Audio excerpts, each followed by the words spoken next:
People accuse the Bible of being full of contradictions. The Census of David is just one of those.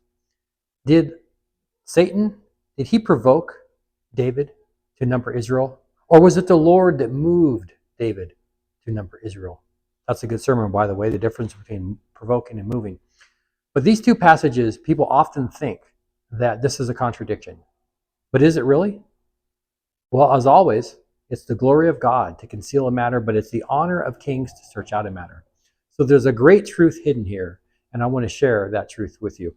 The key to this passage is found in 1 Chronicles 21, and it's at verse 3. And this is Joab's answer to David after David comes to Joab and says, I want the people numbered. Joab says something very, very interesting. He responds to him, and he ends his response with, why will ye be a curse, a cause of trespass to Israel? What exactly is it that is going to be the trespass? What trespass is going to happen? What is David doing?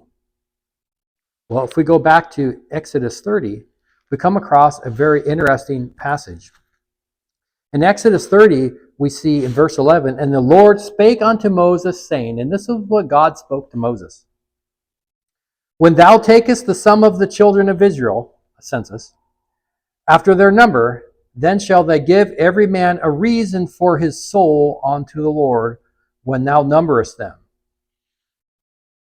And here it is, that there be no plague among them when thou numberest them. What did we see in 2 Samuel and 1 Chronicles? 2 Samuel 24:1, we see that the anger of the Lord was kindled against Israel, and he moved David to number the people. And then we see the adversary, Satan, in 1 Chronicles 21, he stood up against Israel and provoked David to number them. Why is that? Why is that? Well, what happened in the scriptures? What happened? There was a plague. The Lord sent a plague on Israel. Many people were killed. Thousands, in fact. That's all recorded here in the Bible. Why is that? Well, we can infer because there was a plague. What was the punishment for not taking the temple tax? The half shekel? It was a plague. So now we begin to see Satan's motivation. So that God would have to judge his people. When God judges his people, Satan can have his way, particularly when God's people deserve it. Because that's only half the truth. That's only half the truth. That's only half of the story. And in part 2, I'm going to share the meat of the story.